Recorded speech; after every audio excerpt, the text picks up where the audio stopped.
सप्रेम प्रणाम सभी मुमुक्षुजनों को तथा भगवान श्रीमन नारायण के सभी एकांतिक अनन्य निष्ठायुक्त भागवत भक्तों को प्रणाम हो। सबका सहर्ष स्वागत है रमाराम राधा रमण हरि कृष्ण यूट्यूब चैनल में।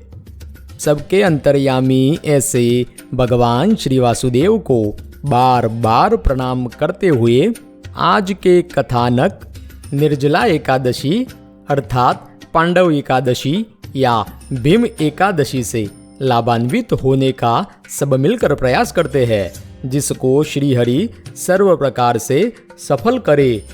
ऐसी विनती है श्री लक्ष्मीनाथ भगवान नारायण से। अब सबसे पहले अत्यंत महत्वपूर्ण चर्चा यह है कि कई सारे भक्त अत्यंत प्रेम व भावपूर्वक निष्ठायुक्त होकर एकादशी का व्रत उपवास तो करते हैं, लेकिन एकादशी व्रत उपवास की सही तिथि न जान सकने के कारण दशमी विद्या एकादशी करते हैं। और इस दशमी विद्या एकादशी के करने से क्या क्या हानि हो सकती है, इसकी चर्चा पिछले कुछ एकादशी के वीडियो में हमने देखी है। और साथ आज यह भी स्पष्ट करते हैं कि शास्त्रों में जो दशमी विद्या एकादशी बताई गई है, अर्थात कि कौन सी एकादशी व्रत उपवास में ग्रहण नहीं करनी है, उसके बारे में यदि देखा जाए तो एकादशी के दिन सूर्योदय से पूर्व 96 मिनट अर्थात 1 घंटा और 36 मिनट अरुणोदय काल कहा जाता है। और इस अरुणोदय काल में यदि दशमी का अंश मात्र भी रहता हो तो ऐसी एकादशी को दशमी विद्या एकादशी कहा जाता है। और शास्त्रों में इस प्रकार की दशमी विद्या एकादशी को उपवास करने में ग्रहण नहीं करना चाहिए, ऐसा बतलाया गया है। और ऐसे समय में द्वादशी युक्त एकादशी को व्रत उपवास में ग्रहण करने के लिए बतलाया गया है। अतः अपने अपने प्रदेश अनुसार सूर्योदय काल को जानकर अरुणोदय काल में भी संपूर्ण एकादशी रहती हो, ऐसी एकादशी को व्रत उपवास में ग्रहण करना चाहिए। और हमारे सभी एकादशी की वीडियो में डिस्क्रिप्शन में हर बार जो एकादशी की तारीख हम लिखते हैं वह शुद्ध एकादशी की तारीख ही लिखते हैं, अर्थात कि जो व्रत उपवास करने की तारीख हो उसी को हम लिखते हैं। इसीलिए सभी वीडियो के जो डिस्क्रिप्शन बॉक्स में तारीख लिखते हैं वह शुद्ध एकादशी अर्थात कि सर्व प्रकार से कल्याणमय व्रत उपवास की तारीख को लिखते हैं। फिर भी अपने प्रदेश अनुसार सूर्योदय काल को भी देख ले और उसके पूर्व 96 मिनट में एकादशी रहती हो वह भी सुनिश्चित कर ले। और इस प्रकार शास्त्रों में बतलाई गई शुद्ध एकादशी के दिन ही व्रत उपवास करे। अस्तु श्रीमन नारायण हरे। तो चलिए अब जानते हैं सभी एकादशियों की बाती। इस एकादशी के भी अधिष्ठाता भगवान, उसके बारे में श्री नारायण मुनि भगवान अर्थात श्री स्वामीनारायण भगवान श्री सत्संगी जीवन ग्रंथ में कहते हैं कि ज्येष्ठ मास के शुक्ल पक्ष की एकादशी निर्जला नाम से विख्यात है। उसके अधिष्ठाता त्रिविक्रम नाम से तथा उनकी देवी पद्माक्षी नाम से है। इस एकादशी पर पद्माक्षी देवी सहित श्री त्रिविक्रम भगवान की पूजा जूही के पुष्पों से करे। इस दिन अर्घ्य में आम्रफल माना गया है तथा नैवेद्य में दही चावल माना गया है और दान में छत्र का दान माना गया है। श्री सत्संगी जीवन प्रकरण 3 अध्याय 33। श्री नारायण मुनिरुवाच एकादशी निर्जलाख्या ज्येष्ठ शुक्ले प्रकीर्तिता पद्माख्या सह संपूज्य स्त्री विक्रम इह प्रभो पुष्पेषु युथिका मुख्या अर्घ्यत्राम्रफलं मतम नैवेद्ये दधि भक्तम च दाने छत्रम प्रकीर्त्यते। तो इस प्रकार सभी एकादशियों में भगवान श्री कृष्ण की केशवादिक मूर्तियों की अपनी शक्ति सहित पूजा करे, अर्थात एकादशी के अनुरूप उस एकादशी की अधिष्ठात्री देवी सहित एकादशी के अधिष्ठाता भगवान की मूर्ति की पूजा करे। अब चलते हैं श्री भगवान के मंगलाचरण की ओर। नारायणं नमस्कृत्यं नरं चैव नरोत्तमं देवीं सरस्वती व्यासं ततो जय मुदीरयेत्। सद्विद्या के मूल ऐसे भगवान को प्रणाम हो, प्रणाम हो। भगवान श्री नारायण, नरोत्तम नर, देवी सरस्वती तथा वेदव्यास भगवान को प्रणाम हो तथा सत्य स्वरूप परमेश्वर संबंधित सारभूत सत्य शास्त्रों का सदैव जय जयकार हो।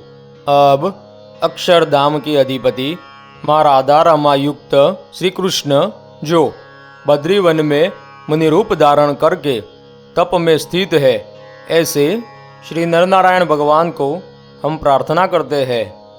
अवतीर्य निजाक्षरात्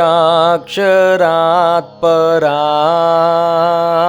देह मूर्त्यां बदरीवने स्थित भुवि भारत जीव शर्मणे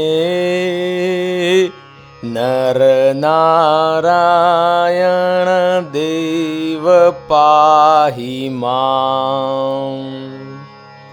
अपने दिव्य अक्षर अमृत अविनाशी परम धाम से माता मूर्ति देवी से इस भूमंडल पर भरतखंड में मनुष्य रूप से अवतार धारण करने वाले भगवान बद्रीवन में 2 दिव्य रूप धारण करके भारत भूमि के जीवों के हित एवं शरणागत जीव प्राणी मात्र के आत्यंतिक कल्याण हेतु निरंतर तप करने वाले तथा उसका फल सभी आश्रित जनों को प्रदान करने वाले परम ब्रह्म परमेश्वर परमात्मा पुरुषोत्तम नारायण ऐसे श्री नर नारायण भगवान, मैं आपके शरण में हूँ। आप मेरी सर्व प्रकार से रक्षा करके अपने दिव्य सनातन परम स्वरूप का अखंड सुख प्रदान करे। ओम नमो भगवते वासुदेवाय। अब आज की इस निर्जला एकादशी का व्रत कथा महात्म्य श्री पद्म महापुराण के उत्तरखंड से हम देखेंगे। और इस व्रत कथा के अंत में वचन है कि जो इस आख्यान को भक्ति पूर्वक सुनता है तथा जो इसको पढ़ता है वे दोनों निश्चित रूप से स्वर्ग में जाते हैं। सूर्य ग्रहण के समय, अमावस्या के समय श्राद्ध करने से जिस फल की प्राप्ति होती है उस फल की प्राप्ति इस आख्यान का श्रवण करने से भी होती है। इसलिए एकाग्रचित होकर संपूर्ण आख्यान का श्रवण करे और इसे आत्मसात करे। इस व्रत कथा को भगवान श्री वेदव्यास जी ने युधिष्ठिर के प्रति कहा है और भगवान श्री वेदव्यास जी द्वारा कहे गए इस आख्यान को भगवान उमापति नारद जी के प्रति बतलाते हैं। तो अब सुनते हैं इस कल्याणकारी आख्यान को। युधिष्ठिर उवाच अप्रायाश्च महात्म्यं श्रुतं सर्वं जनार्दन ज्येष्ठस्य शुक्लपक्षे तु स्याद्य तां वद मानद। अर्थात युधिष्ठिर ने कहा, हे जनार्दन, मैंने अपरा का महात्म्य सुना। अब आप ज्येष्ठ मास के शुक्ल पक्ष में होने वाली एकादशी को बतलाइए। तब भगवान श्री कृष्ण ने कहा, इस एकादशी का वर्णन माता सत्यवती के पुत्र धर्मात्मा वेदों तथा वेदांगों में पारंगत एवं सभी शास्त्रों के तत्वों के ज्ञाता महर्षि व्यास करेंगे। श्री कृष्ण उवाच एनाम वक्ष्यति धर्मात्मा व्यास सत्यवती सुतः सर्वशास्त्रार्थ तत्वज्ञो वेद वेदांग पारगः। तब राजा युधिष्ठिर ने श्री वेदव्यास जी से कहा, मनु द्वारा प्रोक्त धर्मों का मैंने श्रवण किया है तथा महर्षि वशिष्ठ द्वारा वर्णित धर्मों को भी मैंने सुना है। हे द्वैपायन, आप वैष्णव धर्मों का यथार्थ रूप से वर्णन करें। तब श्री वेदव्यास जी ने कहा, आपने मानव धर्मों को और वैदिक धर्मों को सुना है। हे राजन, कलयुग में उन धर्मों का अनुष्ठान संभव नहीं है। हे महामते, जिसको आसानी से किया जा सकता है, जिनमें अल्प धन और अल्प क्लेश का व्यय होता है, जिन सबों का फल महान होता है, तथा जो पुराणों की सार रूप है, अर्थात के पुराणों का सर्वस्व सार है। जो लोग स्वर्ग प्राप्त करना चाहते हैं, उन लोगों को दोनों पक्षों की एकादशी के दिन भोजन नहीं करना चाहिए। द्वादशी के दिन पवित्र होकर पुष्पों से भगवान केशव की पूजा करके ब्राह्मणों का सत्कार करने के पश्चात अन्न खाना चाहिए। सूतक में भी भोजन न करी, अशौच में भी भोजन न करी। हे पुरुषर्षभ, इस व्रत को जीवन पर्यंत करना चाहिए। ऐसा करने से निश्चित रूप से स्वर्ग की प्राप्ति होती है। फिर आगे श्री वेदव्यास जी कहते हैं, अपि पापा दुराचारा पापिष्ठा धर्मवर्जिता एकादश्याम न भुंजाना न ते यान्ति यमांतिकम। अर्थात एकादशी के दिन भोजन नहीं करने वाले पापी, दुराचारी, पापिष्ठ तथा अधार्मिक मनुष्य भी यमलोक में नहीं जाते हैं। व्यास जी के इस वचन को सुनकर महाबाहु भीमसेन पीपल के पत्ते के समान कांपने लगे। फिर वेदव्यास जी को नमस्कार करके उनसे कहा, हे महाबुद्धे पितामह, आप मेरी बात सुने। युधिष्ठिर, कुंती, द्रौपदी, अर्जुन, नकुल और सहदेव, ये सभी इस सुंदर व्रत को करने वाले हैं। एकादशी के दिन कभी भी ये भोजन नहीं करते हैं। वे मुझको हमेशा कहते हैं, वृकोदर, तुम भोजन मत करो। हे तात, मैंने इन सबों से कहा कि मुझसे भूख बर्दाश्त नहीं होती है। मैं विधिवत दान दूंगा और भगवान केशव की पूजा भी करूंगा। भीमसेन की बात सुनकर व्यास जी ने कहा, यदि तुमको स्वर्ग अभिष्ट हो और नरक खराब लगता हो तो दोनों पक्षों में एकादशी के दिन भोजन नहीं करना चाहिए। तब भीमसेन ने कहा, हे महाबुद्धे पितामह, मैं आपसे कहता हूँ कि दिन में एक बार भोजन करके भी मैं नहीं रह सकता हूँ। उपवास करने की कौन सी बात है। अर्थात कि मैं जब एक बार का भोजन भी त्याग नहीं कर सकता हूँ, तब संपूर्ण उपवास तो कैसे कर सकता हूँ। और आगे इसका कारण बतलाते हुए कहते हैं कि मेरे पेट में वृक नामक अग्नि का सदा निवास रहता है। जब मैं बार बार भोजन करता हूँ तो वह शांत होती है। हे महामुने, मैं एक भी उपवास नहीं कर सकता हूँ। इसलिए जिसके द्वारा स्वर्ग प्राप्त होता है उसको मैं कर लूँगा। अतएव आप निश्चित करके कोई एक एकादशी का व्रत बतलाइए जिससे कि मेरा कल्याण हो। अर्थात कोई ऐसा व्रत बतलाइए कि मुझे बार बार एकादशी का व्रत न करना पड़े। तब इस समस्या का समाधान करते हुए श्री वेदव्यास जी ने कहा, वृषस्थे मिथुनस्थे वा यदा चैकादशी भवेत् ज्येष्ठ मासे प्रयत्नेन सोपोष्योदकवर्जिता। अर्थात यदि वृष राशि अथवा मिथुन राशि के सूर्य के रहने पर ज्येष्ठ मास की एकादशी आए तो उस दिन बिना जल पिए ही उपवास करे। तथा आगे कहते हैं, इस व्रत में कुल्ला अथवा आचमन के जल को छोड़कर दूसरा जल न पिए, अन्यथा व्रत का भंग होता है। कहते हैं, गंडुषाचमनम वारी वर्जयित्वोदकम बुध उपभुंजित नैवेह व्रत भंगो अन्यथा भवेत्। तथा आगे कहते हैं, सूर्योदय काल से सूर्योदय काल पर्यंत जल का परित्याग करके मनुष्य 12 एकादशियों का फल प्राप्त कर लेता है। उसके बाद जब स्वच्छ प्रातः काल हो जाए तो स्नान करना चाहिए। उसके बाद ब्राह्मणों के साथ भोजन करना चाहिए। हे भीमसेन, ऐसा करने से जिस पुण्य की प्राप्ति होती है उसे आप सुने। फल कहते हैं कि संवत्सरे तु याश्चैव एकादश्यो भवन्ति ही तासाम फलम वाप्नोति यत्र मे नास्ति संशय। अर्थात एक वर्ष में जितनी एकादशियां होती है उन सबों का फल उसको प्राप्त हो जाता है, इसमें किसी भी प्रकार का संशय नहीं है। तथा आगे कहते हैं इति माम केशव प्राह शंख चक्र गदाधरः सर्वान् परित्यज्य पुमान् मामेकं शरणं व्रजेत् एकादश्यां निराहार ततः पापात् प्रमुच्यते। अर्थात इस बात को मुझे शंख चक्र तथा गदा धारण करने वाले भगवान केशव ने कहा था कि सभी पुरुषों की आशा छोड़कर जो केवल मेरी शरणागति एकादशी निराहार रहकर करता है तो वह समस्त पापों से मुक्त हो जाता है। फिर आगे कहते हैं कि हे वायुपुत्र भीमसेन, तुमको बार बार क्या बतलाना है, इस दोष दूषित कलयुग में न द्रव्य की शुद्धि और न संस्कार की शुद्धि है। फिर वैदिक संस्कारों के विषय में क्या कहे। दोनों पक्षों में एकादशी के दिन भोजन नहीं करना चाहिए।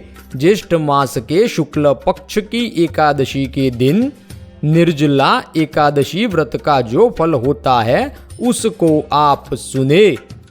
पुण्यम फलम वाप्नोति त्रच्छृणुष्व वृकोदर संवत्सरे तुया प्रोक्ता शुक्ला कृष्णा वृकोदर उपोषिता ही सर्वा सूर्येकादश्यो न संशय धन धान्य प्रदा पुण्या पुत्रारोग्य शुभप्रदा उपोषिता नर व्याघ्र इति सत्यम ब्रवीमिते यमदूता महाकाया करालाः कृष्णरूपिणः दंडपाशधरा रौद्रा नोपसर्पन्ति तं परम पीताम्बरधरः सौम्या चक्र हस्ता मनोजवाः अंतकाले नयन्ते ते वैष्णवान् वैष्णवीं पुरीं तस्मात् सर्वप्रयत्नेन उपोष्योदक वर्जिता।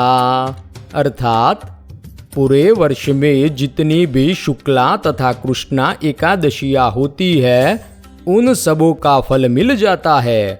पूरा वाक्य कुछ इस प्रकार से है। ज्येष्ठ मास के शुक्ल पक्ष की एकादशी के दिन निर्जल एकादशी व्रत का जो फल होता है तो पूरे वर्ष में जितनी भी शुक्ला तथा कृष्णा एकादशियां होती है उन सबों का फल मिल जाता है। वह एकादशी धन धान्य प्रदान करने वाली, पवित्र, आरोग्य एवं पुत्र प्रदान करने वाली है।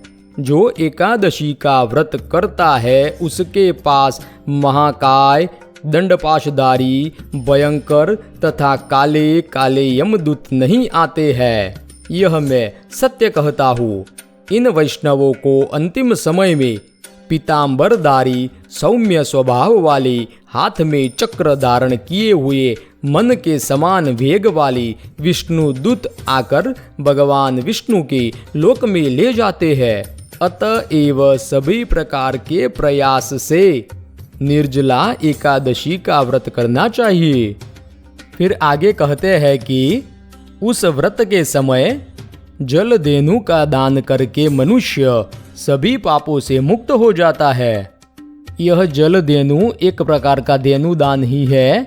विविध प्रकार के धेनु दान बताए गए हैं। उसमें जल धेनु, रस धेनु, गुड़ धेनु, शर्करा धेनु, तिल धेनु इत्यादि विविध प्रकार के धेनु दान है। उसमें से जल धेनु के दान की बात है। पुराणों में इस धेनु दान की विधि भी बतलाई गई है। तो उस प्रकार से जल धेनु का दान करके मनुष्य सभी पापों से मुक्त हो जाता है। अतएव हे कौन्तेय, तुम इस एकादशी को उपवास करके श्री हरि की पूजा करो। सभी पापों की शांति के लिए उपवास से पहले भगवान से प्रार्थना करें कि हे भगवान, एकादशी के व्रत नियमों का पालन करते हुए मैं एकादशी के दिन निराहार रहूंगा और एकादशी के बाद द्वादशी में मैं भोजन करूंगा। इस प्रकार से भगवान के समक्ष व्रत को ग्रहण करें। फिर आगे कहते हैं, समस्त पापों का विनाश करने के लिए श्रद्धा तथा दमपूर्वक इस व्रत को करना चाहिए। किसी स्त्री अथवा पुरुष के द्वारा यदि सुमेरु अथवा मंद्राचल के समान महान पाप किया गया हो तो वह एकादशी के प्रभाव से पूर्ण रूप से भस्म हो जाता है। सर्वम तद्भस्मताम याति एकादश्या प्रभावतः। फिर आगे कहते हैं, हे राजन, जो लोग जल धेनु का दान नहीं दे सकते हैं उन लोगों को सुवर्ण डालकर जल भरा घड़ा दान करना चाहिए और वस्त्र भी देना चाहिए। इस व्रत में जो लोग जल का नियम पालन करते हैं वे पुण्यवान है। जो मनुष्य इस एकादशी में स्नान, दान, जप और होम करते हैं उनको प्रत्येक प्रहर में करोड़ सुवर्ण मुद्रा दान करने का फल प्राप्त होता है और वह सब कुछ अक्षय होता है। यह भगवान कृष्ण ने कहा है। फलम कोटि सुवर्णस्य यामे यामे श्रुतम फलम स्नानम दानम जपम होमम यदस्याम कुरुते नरः। इसलिए निर्जला एकादशी किए बिना दूसरे धर्म के करने से कौन सा लाभ है। फिर आगे कहते हैं, इस एकादशी का विधि पूर्वक व्रत करके मनुष्य भगवान विष्णु के लोक में जाता है। कहते हैं, उपोष्य सम्यक विधिवद वैष्णव पदमाप्नुयात्। इस प्रकार से मनुष्य भगवान विष्णु के लोक में जाता है। तथा आगे कहते हैं, हे कुरुश्रेष्ठ, सुवर्ण, अन्न, वस्त्र इत्यादि जो कुछ भी दान दिया जाता है वह अक्षय होता है। अतएव वह सब कुछ करो। एकादशी के दिन अन्न खाता है वह पाप ही खाता है। कहते हैं कि एकादश्याम दिने योन्नम भुंक्ते पापम भुनक्ति सह इह लोके च चांडालो मृतः प्राप्नोति दुर्गतिम। अर्थात एकादशी के दिन अन्न खाता है वह पाप ही खाता है। इस लोक में वह चांडाल हो जाता है और मरने के बाद उसकी दुर्गति होती है। तथा आगे कहते हैं, ज्येष्ठ मासे सिते पक्षे प्राप्स्यन्ति परमं परम ब्रह्मः मद्यपः स्तेनो गुरुद्वेषी सदा नृते मुच्यन्ते पातकै सर्वे निर्जला एरुपोषिता। विशेषं शृणु कौन्तेय निर्जल एकादशी दिने यत् कर्तव्यं नरे स्त्रीभिर्दानं श्रद्धा समन्विते। जलशायी च संपूज्यो देयाधेनुस्तथा मयि प्रत्यक्षा वा नृपश्रेष्ठ धृतधेनुरथापि वा दक्षिणाभि सुपुष्टाभिर्मिष्टानैश्च पृथग्विधे। अर्थात जो लोग ज्येष्ठ मास के शुक्ल पक्ष में द्वादशी का उपवास करके दान देते हैं वे परम पद को प्राप्त करेंगे। ब्रह्मघाती, मद्यप, चोर, गुरु से द्वेष करने वाले, हमेशा झूठ बोलने वाले, ये सभी निर्जला एकादशी का व्रत करने से पाप रहित हो जाते हैं। हे कौन्ते, निर्जला एकादशी के विषय में विशेष बात यह है कि उस दिन स्त्री तथा पुरुष को श्रद्धा पूर्वक दान करना चाहिए। भगवान जलशायी का पूजन करके जल धेनु का दान करना चाहिए अथवा धेनु दान करे या द्रुत धेनु दान करे। उसके साथ अच्छी दक्षिणा और अनेक प्रकार का मिष्ठान दान करे। तथा आगे कहते हैं कि ब्राह्मणों के संतुष्ट हो जाने पर मोक्ष देने वाले श्री हरि भी संतुष्ट होते हैं। जो लोग निर्जला एकादशी नहीं करते हैं वे आत्मद्रोह करते हैं। ऐसे लोग पापी, दुराचारी तथा निश्चित रूप से दुष्ट है।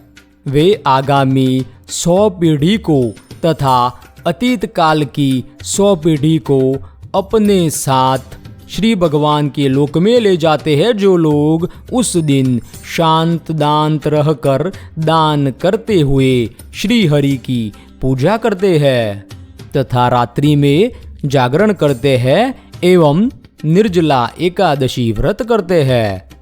तथा आगे कहते हैं अन्नम वस्त्रम तथा गावो जलम शय्यासनम शुभम कमंडलु तथा छत्रम दातव्यम निर्जला दिने उपानहो यो ददाति पात्रभूते द्विजोत्तमे ससोवर्णेन यानेन स्वर्गलोके महीयते। अर्थात निर्जला एकादशी के दिन अन्न, वस्त्र, गौ, जल, शैया, आसन, कमंडलु तथा छाता दान करना चाहिए। जो लोग योग्य श्रेष्ठ ब्राह्मण को जूता दान देते हैं वे सुवर्ण निर्मित विमान में स्वर्गलोक में जाकर पूजित होते हैं। तथा आगे कहते हैं कि जो इस आख्यान को भक्ति पूर्वक सुनता है तथा जो इसको पढ़ता है वे दोनों निश्चित रूप से स्वर्ग में जाते हैं। सूर्य ग्रहण के समय, अमावस्या के समय श्राद्ध करने से जिस फल की प्राप्ति होती है उस फल की प्राप्ति इस आख्यान का श्रवण करने से भी होती है। तथा आगे इसका नियम बतलाते हुए कहते हैं कि पहले मुंह धोकर फिर इस व्रत का नियम करना चाहिए। नियम करे कि मैं एकादशी के दिन निराहार रहूंगा, जल भी नहीं पीऊंगा। भगवान केशव को प्रसन्न करने के लिए मैं आचमन को छोड़कर दूसरा पानी नहीं पीऊंगा। और द्वादशी के दिन भगवान त्रिविक्रम की पूजा करनी चाहिए। चंदन, धूप, पुष्प तथा अच्छे अच्छे वस्त्रों से विधि पूर्वक भगवान की पूजा करके इस मंत्र को पढ़े। मंत्र है देवदेव ऋषिकेश संसारार्णवतारक उद्कुंभ प्रदानेन नय माम परमाम गतिम। अर्थात हे देवदेव ऋषिकेश, हे संसार सागर से पार करने वाले, जल कुंभ प्रदान करने के कारण आप मुझे भक्ति प्रदान करें। तथा आगे कहते हैं कि हे भीम, ज्येष्ठ मास के शुक्ल पक्ष की एकादशी के दिन निर्जला एकादशी का व्रत करके शर्करा मिश्रित जल के घड़ों का दान करने वाला मनुष्य भगवान विष्णु के लोक में जाकर आनंदानुभव करता है। इसलिए ब्राह्मणों को भक्ति पूर्वक कुंभ दान करे, उसके बाद ब्राह्मणों को भोजन कराए, फिर स्वयं भोजन करे। इस तरह से जो पाप विनाशिनी द्वादशी व्रत को पूर्ण करता है वह सभी पापों से रहित होकर मुक्ति को प्राप्त करता है। उसी समय से भीम ने इस शुभ एकादशी को किया और यह उसी समय से पांडव द्वादशी के नाम से लोक में विख्यात हुई। तो इस तरह श्री पद्म महापुराण के उत्तरखंड के भगवान उमापति नारद संवाद अंतर्गत ज्येष्ठ मास के शुक्ल पक्ष में होने वाली निर्जला एकादशी का महात्म्य समाप्त हुआ।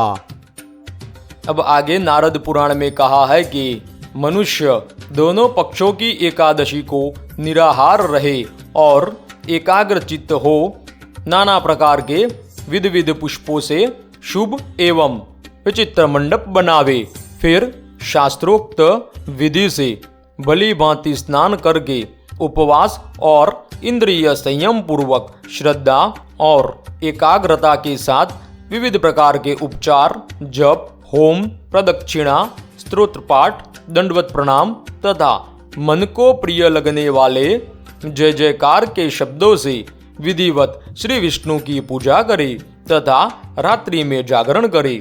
ऐसा करने से मनुष्य भगवान विष्णु के परम पद को प्राप्त होता है। नारद पुराण के इसी वचन के साथ अब आज का यह कथानक समाप्त करते हैं तथा इसमें भाषा दोष, प्रमाण दोष तथा उच्चार, अनुवाद आदि में जो भी त्रुटियां हुई हो उसके लिए हम आप सबके क्षमा प्रार्थी है।